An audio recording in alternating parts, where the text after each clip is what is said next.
This morning we're going to continue on with our Disrupted series. We're up to week 4. We've looked at 3 other different characters from the Bible whose lives were disrupted and had a look at how they handle it. It's a wonderful thing to be able to look at other people going through stuff and to learn some lessons that maybe we can relate to what they're going through at the time, or even avoid some of the things that we've seen that they have gone through by learning from their stories. Today, I get to talk about Joseph. A couple of weeks ago, Ross talked about the other Joseph, the father of Jesus.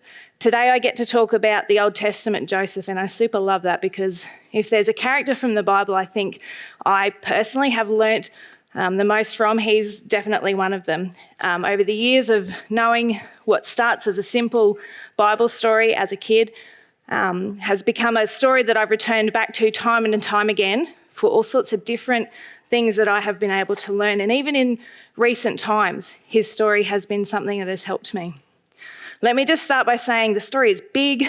I'm going to try and even talk fast because there's so much that I want to be able to say, but I can't cover all of his life and I can't cover all of his lessons. I will just scrape the surface and I just want to share a couple.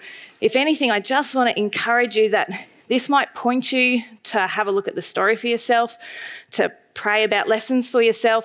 And even at the end, I just want to give you a couple of resources because in this short time frame, we don't have a lot we can cover, but I really want to encourage you to go on and learn some more stuff. And we're talking about someone going through a pretty crappy time in life, and being able to find some other stuff, some other resources might help you. So essentially, Joseph grew up in a complex blended family. There were 4 mothers in the household. He was one of 12 brothers, and he was number 11. So he had 10 older brothers. I can't even imagine that. And then 1 younger brother. His younger brother, Benjamin, was his only full brother. The others were half brothers. And we pick up the story from Genesis 37. That's where it starts talking about Joseph's life. And in Genesis 37:3, we can read, "Now Jacob, the dad, loved Joseph more than any of his other children, because Joseph had been born to him in his old age. So one day he gave Joseph a special gift, a beautiful robe." No wonder verse 4 goes on to say, "But his brothers hated Joseph because of their father's partiality. They couldn't say a kind word to him." Talk about a sibling rivalry that was fed by a father's favoritism. And over those 17 years, that jealousy bred. On top of that, there were a couple of probably prideful, maybe arrogant moments that Joseph may have kept his mouth shut, but he had a couple of dreams where the family seemed to be bowing down to him. So he shared those dreams, which was not received well by the brothers. They hated him more. So at 17 years of age, something pretty devastating happened in his life. Definitely a disruption, definitely unpredictable, and definitely something he did not deserve.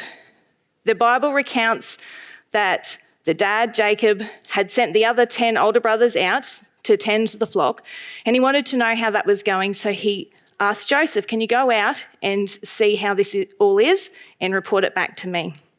I'm going to read from Genesis 37:18 to 28.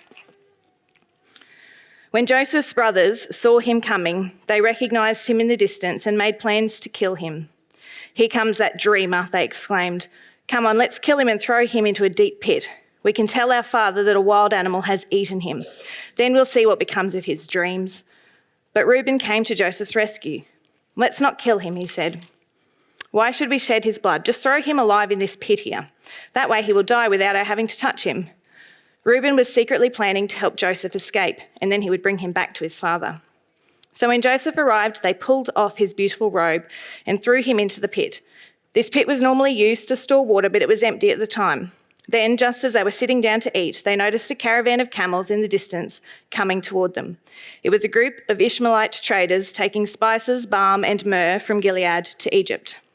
Judah said to the others, 'What can we gain by killing our brother? That would just give us a guilty conscience. Let's sell Joseph to those Ishmaelite traders.' Much better idea. 'Let's not be responsible for his death. After all, he is our brother.' And his brothers agreed.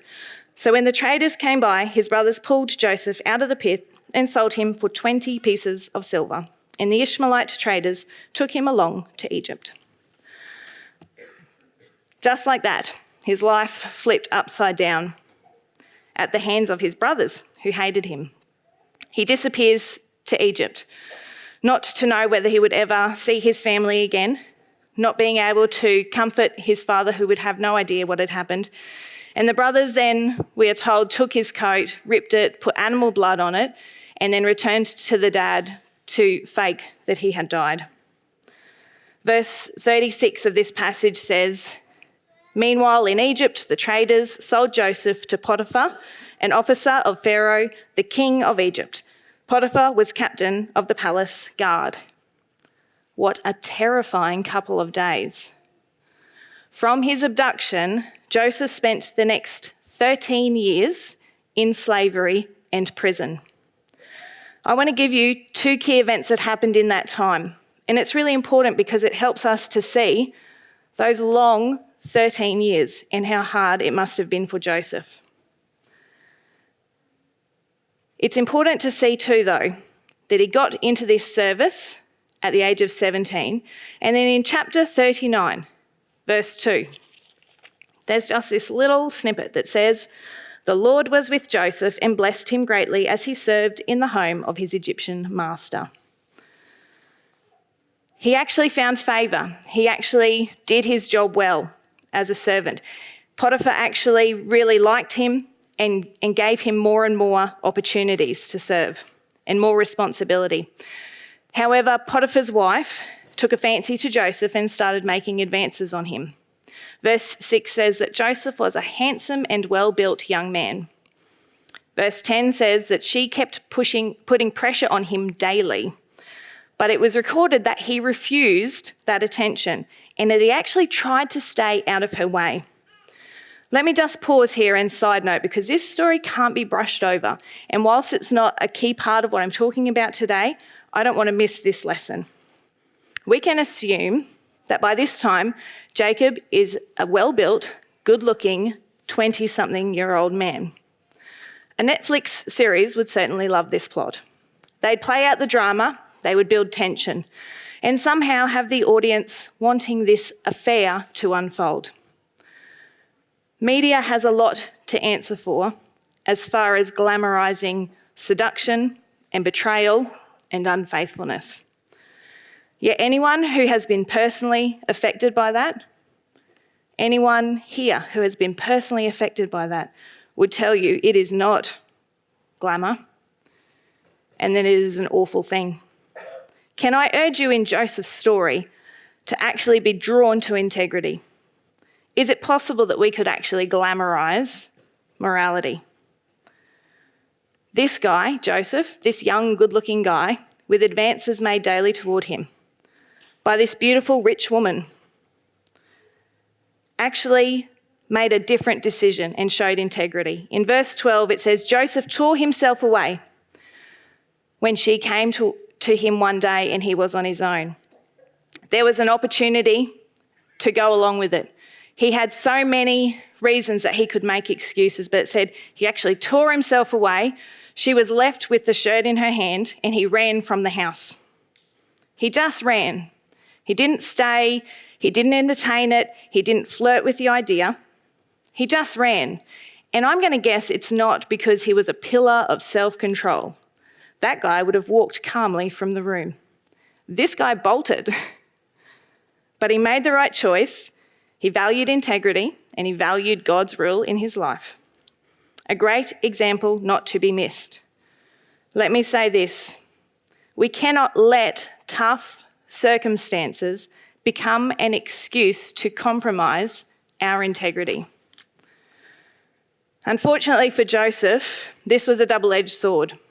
Of course, repercussions for following through with that would have been devastating, but there was a catastrophic fallout for showing integrity as well. What happened was that Potiphar's wife used the shirt in her hand to turn against him. As the saying goes, hell hath no fury like a woman scorned. She goes to her husband, she cries victim, and she has him put in jail because she wants punishment. He is furious and does the bidding. And Joseph stays there, wrongly convicted, in jail, as if years of slavery wasn't hard enough. Now he's gone even further down. And again, there is this little snippet where we hear something of God in all of this. Genesis 39, verse 21. But the Lord was with Joseph there too, and he granted Joseph favour with the chief jailer. Before long, the jailer put Joseph in charge of all other prisoners and over everything that happened in the prison. The chief jailer had no more worries after that because Joseph took care of everything. The Lord was with him, making everything run smoothly and successfully. The Lord was still with Joseph.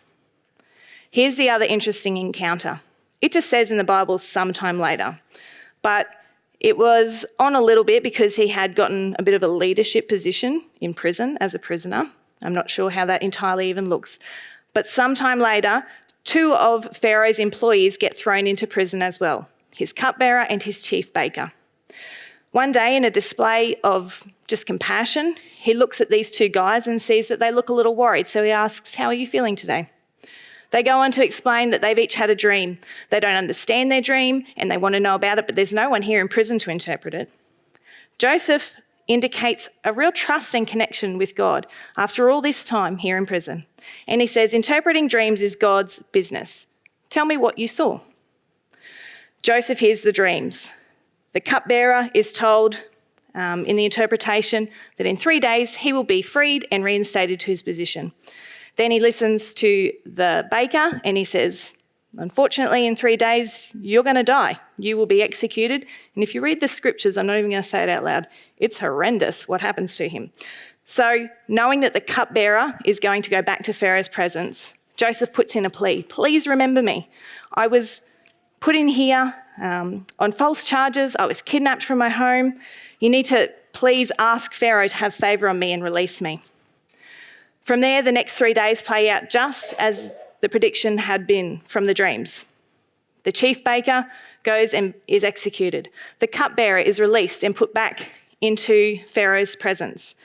And it says in verse 23 that he promptly forgot all about Joseph, never giving him another thought. Terrific. And there he stayed in prison for another 2 years. Tough gig. This guy has had a bad run. So let's recap. His dad makes him the favourite, breeds jealousy. One day his brothers decide enough is enough. They sell him into slavery and fake the death to the dad, and off he goes to Egypt. But we are told God is with him. Sold as a slave into a wealthy household, gets promoted, trusted, a man of integrity. But the lady of the house makes a false claim and has him thrown in jail. But we are told God is with him. Starts prison time, gets recognition for being responsible, receives prisoner promotion. Pretty amazing. He can also interpret dreams, pitches his story to try and get out. The guy forgets him, still in jail for another 2 years. Looks like he can't win. Then, out of the blue, in 2 years' time, Joseph is having, I'm guessing, a regular day in prison. When he is called out by guards, they take him and we are told he's whisked away for a shave and a clean set of clothes. Lovely. Then taken to Pharaoh. Turns out Pharaoh had a couple of dreams. And in the process of trying to get his fortune tellers to predict what they all meant and realising no one had an answer, something occurred to the cupbearer. Good on him after 2 years. Hang on a minute. There was a guy in prison 2 years ago and he mentions Joseph. So that's how Joseph gets his call up. He comes into the presence of Pharaoh. And I love this. Joseph says, "It is beyond my power to do this, but God will tell you what it means and will set you at ease." Again, not confidence in himself, but full confidence in God and that God would use him. The dreams are recounted. Joseph interprets. The news is well received by Pharaoh. There's going to be 7 years of prosperity, followed by 7 years of famine. A project manager is required, and who better than this guy, Joseph? He has gone from prison to then being told, you are going to be second in charge of all of Egypt. He gets a ring of authority put on his finger. He gets riches, fancy clothes, a chariot, fame, and we are told a wife. Well done, Joseph. There's some stuff in here about Joseph that I don't want to miss. And I just want to point out to you. But again, I just hope that it even sparks curiosity for you to go and read and look and pray and think on this further. But it's very important to notice that Joseph was 17 when he went in as a slave. He was 30 when he became second in charge of Egypt. So he spent 13 years in slavery and prison. That is a really long time, and that is why he is someone I find so great to relate to.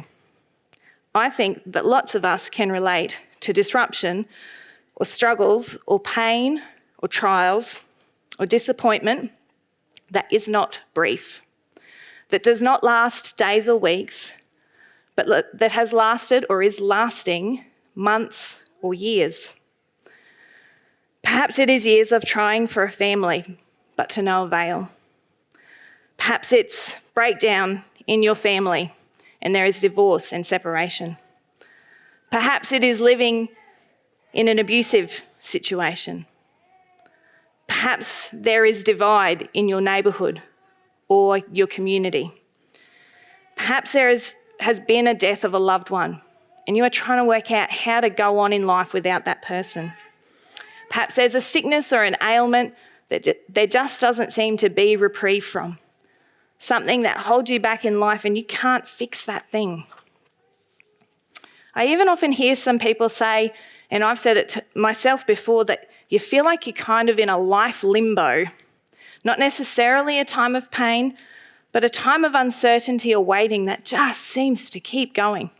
And you don't know when that next thing will come or when you should go after something different. When can that be made happen? Will God answer my prayer on that ever?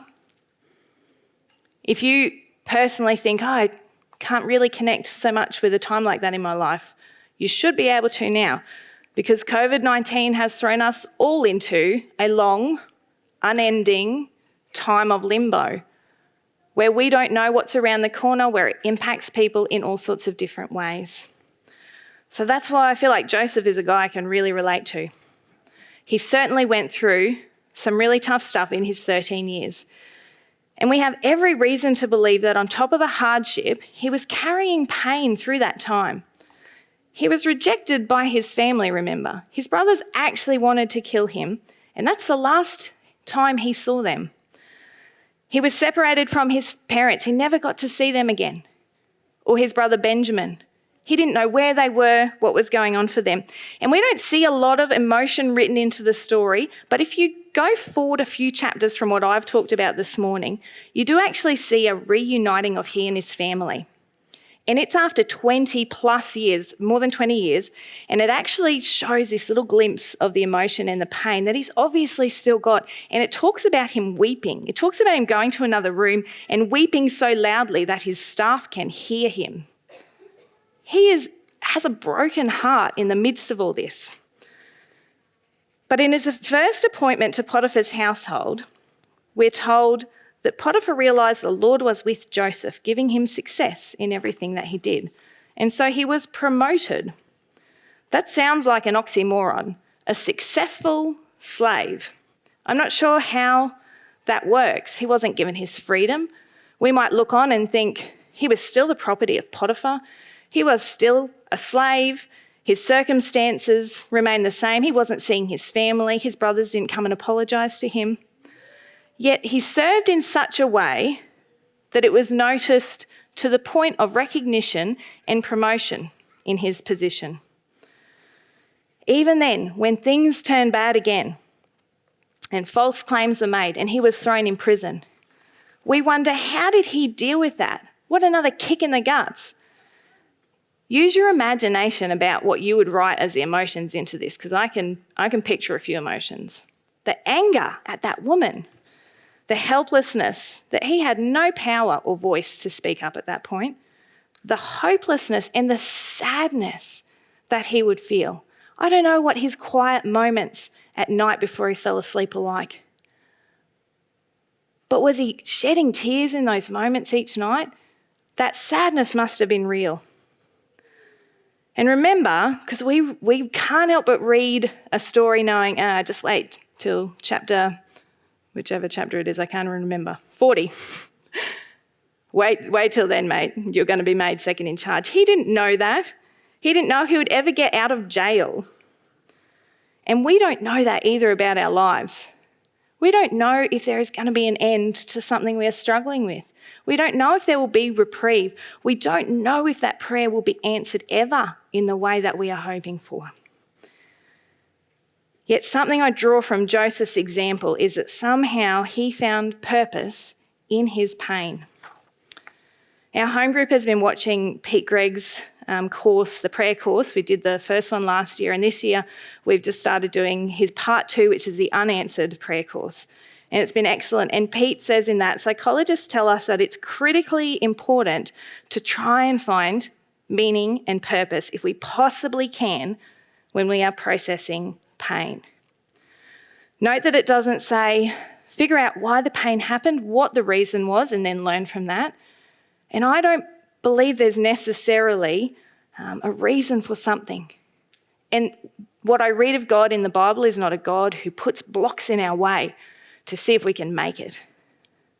But I do see that there can be hope that comes out of the pain, that we can search for purpose in the midst of that.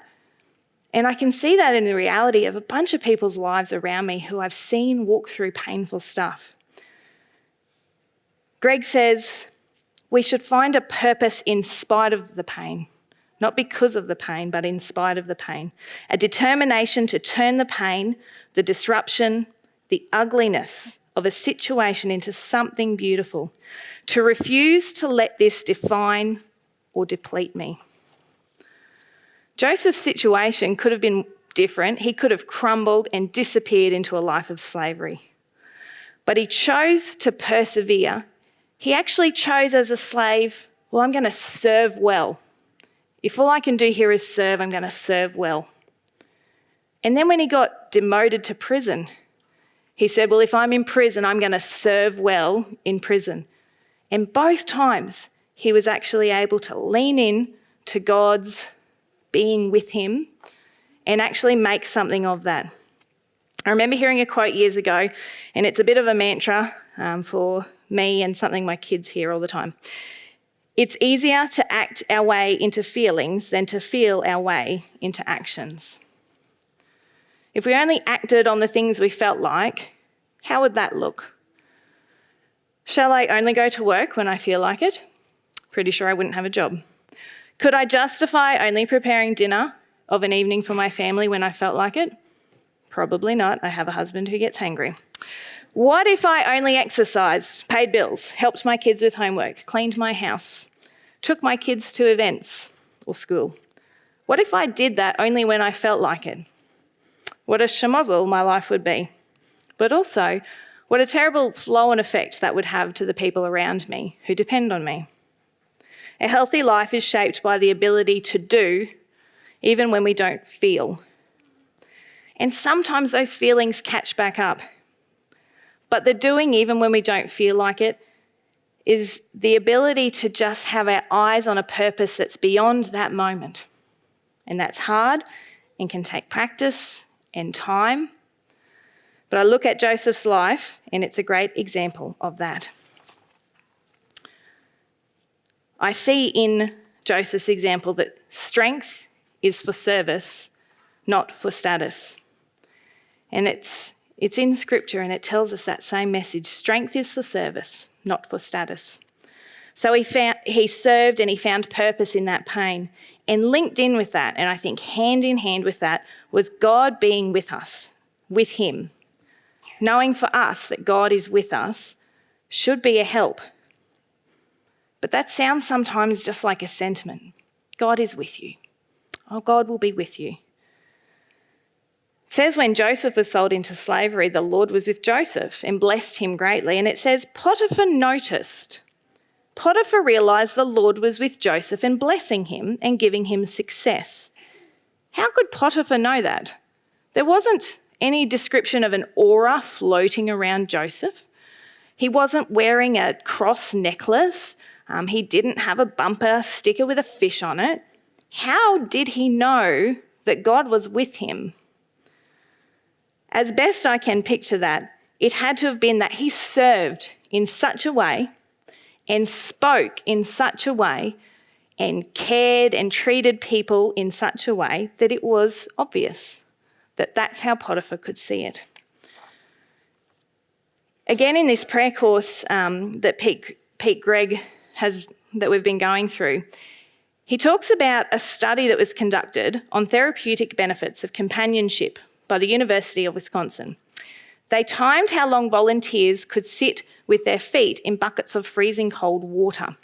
And they actually did it with them sitting alone and with them sitting with a friend in the room. And they found that when a friend was in the room, the person could keep their feet in the bucket of freezing cold water for twice as long as when they were alone. And they concluded this: the presence of a companion doubles your resilience. What we see in Joseph is a resilient man in the companionship of God. He was not a bulletproof man. He was not a man without pain or emotion. He was a man who could remain tough in circumstances and somehow thrive rather than just survive. Many years later, a man named Paul, who we heard about actually in the first week of this series, Paul was in the early church, and he had a remarkable story that was quite similar to this, that he was imprisoned unfairly, and he penned some words from his chains in prison, and they are quite similar to Joseph's attitude. He wrote it to a church in Philippi. In our Bibles, it's recorded as the book of Philippians, verse 4, 11 to 13. Here's what he said: I've learned by now to be quite content, whatever my circumstances. I'm just as happy with little as with much as with little. I've found the recipe for being happy, whether full or hungry, hands full or hands empty. Whatever I have, wherever I am, I can make it through anything in the one who makes me who I am. He speaks here of that strength, again coming from companionship with God. There's so many verses, there's so much theory I could talk about, but I also know for people, your lives are real. The stuff you're going through is real, and it's not a formula that you can plug in and that makes it okay. So I actually want to finish with a little snippet of Andy Stanley telling a story, and I didn't even want to relay this story myself because he just gets that conveyed, and he's speaking of one of his friends. I really hope something of what he says in this will be helpful for you. It's out of a part 2 of his series called Messy Middle. And if down the track, then I don't know if this past today comes up on our stuff. And so look it up, Messy Middle, part 2, and he tells this great story. Now, let me ask you this. Have you ever met someone like this? Have you ever met someone or known somebody, maybe you're related to somebody, who faced trials of many kinds, trials that, they're facing the trial and you're thinking, how would I respond if I were going through that? And you watch them walk through the trial with extraordinary faith and confidence in God. They face things you hope you never have to face, but their confidence in God never wavered. Do you know people like that? I've met lots of people like that through the years. And I got to tell you, and I think you would agree, those are the most inspiring, hope-giving, faith-giving people I've ever met, right? I am more inspired, or I should say I'm most inspired by people whose faith is tested and endures. I'm more inspired by people who get a no from God and their faith endures than I am by people who always seem to get a yes from God and they live, somewhat of a wrinkle-free life. I mean, isn't it true that you're more inspired by people who get the no and yet remain faithful?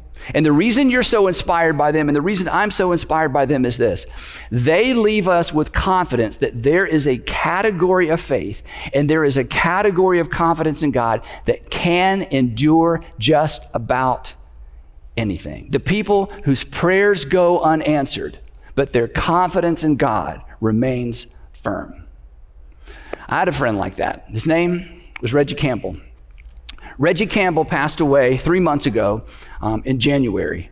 I've known Reggie for over 20 years. And I got to tell you, I had never seen an individual face and embrace his own mortality with more confidence and more courage and more faith than Reggie Campbell. I've known him for so long. I've been with him when he got a yes from God. I've been with him when he got a no from God. I was with him when it seemed like maybe God changed his mind. I stood next to him in 1998 or 1999 outside an ICU. His 20-something-year-old son had just had a terrible car accident. And when I went in and saw Ross, honestly, I thought to myself, we're going to have a funeral in a few days. And I stood outside that ICU with Reggie, and I listened to him pray. And I'm telling you, knowing that in any moment he may lose his son, seeing his confidence in God, I will never, ever forget that moment. And I told him that many, many times.